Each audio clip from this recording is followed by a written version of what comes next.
दोस्तों, आप नरेंद्र मोदी के घोर आलोचक रहें, नरेंद्र मोदी की पॉलिटिक्स आप ना पसंद करते हो, तो भी एक बात तो माननी पड़ेगी कि नरेंद्र मोदी अपनी बात पहुंचाने में दूसरे राजनेताओं से बहुत ज्यादा तेज हैं।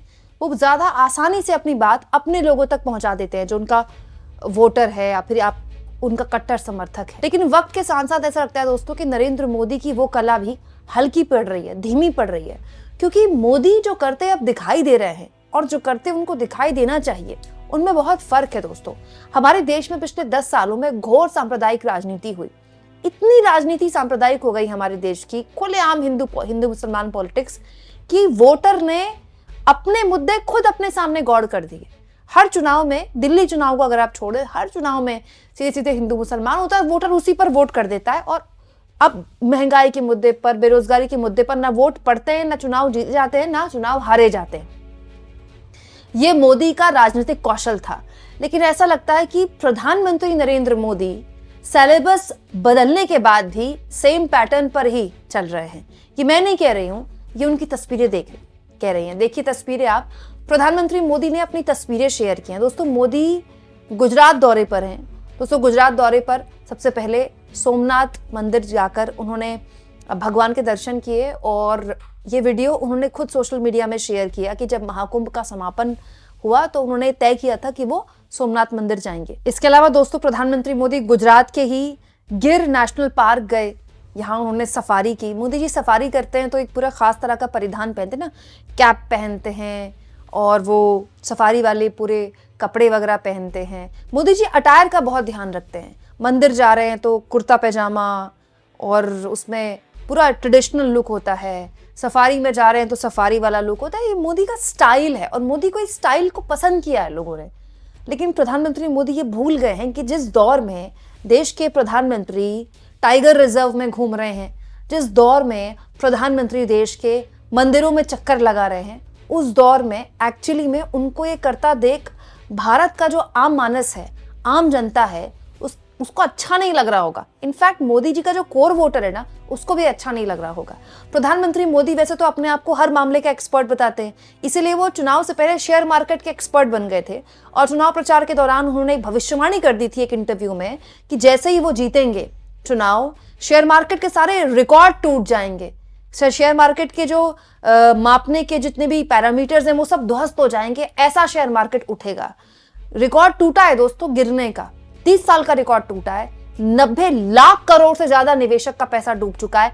आज भी शेयर मार्केट टूटा है और रिपोर्ट्स ये बताती हैं, जानकार ये बताते हैं कि ये जो शेयर मार्केट के गिरने का सिलसिला है, ये भी और जारी रहेगा। शेयर मार्केट का गिरना मतलब आप ये मत सोचिए कि आपने शेयर मार्केट में पैसा नहीं लगाया तो आपके पैसा क्यों डूबेगा। दोस्तों, आपकी जो एसआईपी का पैसा है ना, जो आप हर महीने एक मुश्त राशि एसआईपी में देते हैं, वो पैसा भी इससे प्रभावित होता है। और दूसरा, ये वही सरकार है ना, जब शेयर मार्केट बम करता था तो ये सरकार इसको अपनी उपलब्धि के तौर पर दिखाती थी कि देखिए शेयर मार्केट कितना शानदार कर रहा है, ये इस बात का हिंट है कि अर्थव्यवस्था बहुत अच्छा कर रही है। अब कहाँ है निर्मला सीतारमण? कितनी अजीब सी स्थिति है दोस्तों कि देश के शेयर मार्केट में हाहाकार मचा हुआ है। निवेशक लुट चुका है, पिट चुका है, उसकी हालत मतलब बर्बाद होने से भी ज्यादा अगर कुछ होता है तो निवेशक वो हो चुका है। और देश के प्रधानमंत्री टाइगर रिजर्व में सफारी कर रहे हैं, बाकायदा ड्रेस वगैरह पहन के सफारी की। और क्या कर रहे हैं? मंदिर में दर्शन कर रहे हैं, मंदिर में घंटी बजा रहे हैं। और देश की वित्त मंत्री के लोग क्या ही कहने, देश की वित्त मंत्री तो दिख ही नहीं रही हैं। पिछले एक हफ्ते से देश की वित्त मंत्री की तरफ से कोई बयान नहीं आया दोस्तों, शेयर मार्केट क्यों गिर रहा है, शेयर मार्केट का गिरना कब ठीक होगा, शेयर मार्केट में जो पैसा डूबा है किसका पैसा डूबा है। इतनी बड़ी गिरावट शेयर मार्केट में होने वाली थी और भारत सरकार के मुखिया चुनाव से पहले शेयर मार्केट ट्रेडिंग को लेकर बड़ी बड़ी भविष्यवाणियां कर रहे थे। देश की वित्त मंत्री के पास इसका कोई जवाब ही नहीं है। अब तो वो ये भी नहीं कह सकती ना कि प्याज नहीं खाती हूं, क्योंकि शेयर मार्केट में अगर पैसा डूबा है, अर्थव्यवस्था अगर गर्त में जा रही है, तो पैसा तो सब इस्तेमाल करते हैं, मंत्री जी भी करते हैं, मजदूर भी करता है। दोस्तों सोचिए, ये उस देश में हो रहा है जहां 100 करोड़ की आबादी, 125 करोड़ के इस देश में 100 करोड़ की आबादी के पास इतना पैसा नहीं है कि वो मार्केट में जाके खर्च कर सके। वो जितना पैसा कमाता है रोज का रोज उसका कंजप्शन में चलाता है, मतलब रोज वो कमाता है, खाता है, कमाता है खाता है, ना तो वो मार्केट में जाकर गाड़ी खरीदता है, ना वो मार्केट में जाकर कोई लग्जरी आइटम खरीदता है। मतलब उसका अर्थव्यवस्था में कोई योगदान नहीं है। एक्चुअली में जो बजट पेश किया जा रहा है या फिर ये जो पूरी अर्थव्यवस्था चल रही है, इसको 10% लोग चला रहे हैं और ये 10% लोगों के पास 50% से ज्यादा वेल्थ है, 50% से ज्यादा पैसा इनके पास, 50% से ज्यादा संसाधन इनके पास। और ये खबर मैं कोई लफबाजी में नहीं कह रही हूं, ब्लूम वेंचर्स की स्टडी बताती है। ब्लूम वेंचर्स की स्टडी बता रही है कि अमीर और अमीर हो रहा है, गरीब और गरीब हो रहा है। ये भी बताता है कि अमीर बढ़ नहीं रहे। ऐसा नहीं कि अमीर पहले 1 लाख थे तो अब 2 लाख हो गए। अमीरों की संख्या उतनी ही है, लेकिन अमीरों की वेल्थ लगातार बढ़ रही है। मतलब 2.5 करोड़ की गाड़ी खरीदने वाले, 25 करोड़ का प्रॉपर्टी खरीदने वाले, दुनिया भर में अपनी वेकेशन बनाने वाले लोगों की पैसों में कोई कमी नहीं आई। वो लगातार पैसा बना रहे हैं। मतलब वो अमीर और अमीर हो रहे हैं और जो गरीब है वो गरीब ही है और गरीब हुआ है। इसका प्रमाण तो खुद मोदी जी देते हैं ना। प्रधानमंत्री किसी भी चुनाव में जाते हैं तो सीना ठोक कर कहते हैं कि ये उनकी सरकार है, ये मोदी है जो 80 करोड़ लोगों को मुफ्त राशन दे रहा है, जो एक्चुअली में शर्म की बात होनी चाहिए। कितने शर्म की बात है दोस्तों, 125 करोड़ का हमारा देश है, 80 करोड़ लोग मुफ्त राशन पर पल रहे हैं।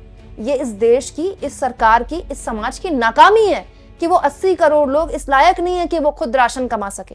और तो और दोस्तों, हमारे देश का भविष्य हमारे बच्चे हैं ना, उनको लेकर भी मैं एक आंकड़ा आपके लिए लेकर आई हूं। ये आंकड़ा देखिए कितना खतरनाक आंकड़ा है। 2024 दिसंबर का आंकड़ा, बहुत पुराना आंकड़ा नहीं है, 3 महीने पुराना आंकड़ा है।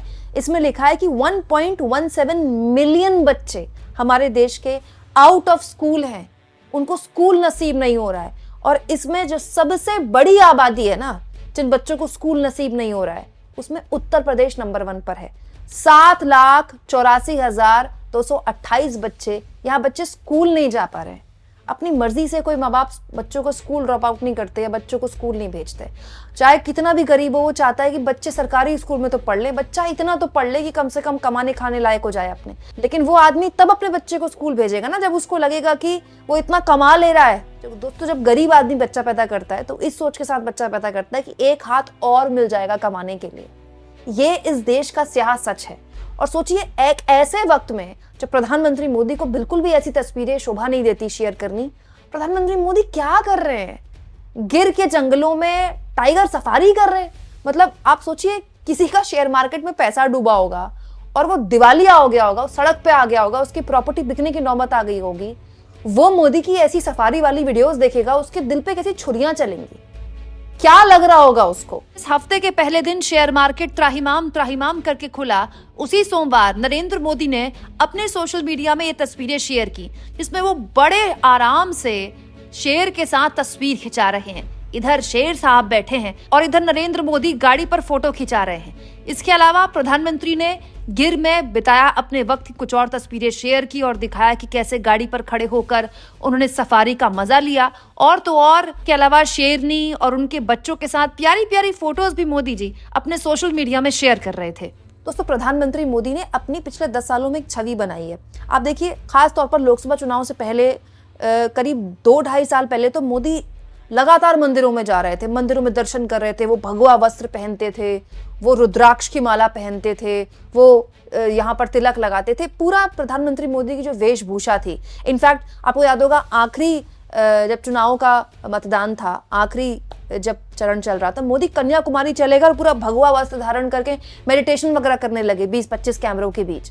मोदी ने एक पूरी सोची समझी रणनीति के तहत छवि गढ़ी कि उनको एक आध्यात्मिक पुरुष के तौर पर लिया जाए। इसलिए मोदी ने कहना शुरू कर दिया कि वो डायरेक्ट भगवान से उनके कनेक्शन है और वो नॉन बायोलॉजिकल है। लेकिन चुनाव ने तो उनको बता दिया ना कि ना तो उनके डायरेक्ट भगवान से कनेक्शन है और ना ही वो नॉन बायोलॉजिकल है। तो दिक्कत यह है कि प्रधानमंत्री मोदी जिस कम्युनिकेशन स्किल की वजह से लोगों के बीच बड़ी मजबूती से अपनी बात रख रहे थे, उनका पैटर्न अभी भी वही है। वो वैसे ही मंदिरों में दर्शन कर रहे हैं, वो वैसे ही सफारी सूट पहनकर, कैप वैप पहन के एकदम स्टाइल में, जैसे उनका एक स्टाइल है, वो स्टाइल में दिख रहे हैं। लेकिन अब वक्त वैसा नहीं है, वक्त पलट चुका है। भारत की अर्थव्यवस्था इस समय ठीक स्थिति में नहीं है और पूरी की पूरी सरकार के पास इसका कोई जवाब नहीं है। एक मंत्री नहीं आया पिछले 1 हफ्ते से बाहर ये बताने के लिए कि आखिर शेयर मार्केट में जो कोहराम मचा है इसके लिए कौन जिम्मेदार है और कब जाकर ये रुकेगा। और भारत के प्रधानमंत्री क्या कर रहे हैं? भारत के प्रधानमंत्री फॉरेस्ट रिजर्व में, टाइगर रिजर्व में जाकर सफारी सूट पहन के, सफारी वाली कैप पहन के फोटो खिंचवा रहे हैं। आप इस मुद्दे पर क्या सोचते हैं कमेंट बॉक्स में जरूर लिखें, और जितना हो सके चैनल को शेयर करें दोस्तों, सब्सक्राइब करें, और थैंक्स और ज्वाइन के ऑप्शन से अगर आप चाहें तो कुछ आर्थिक मदद भी चैनल की जरूर करें।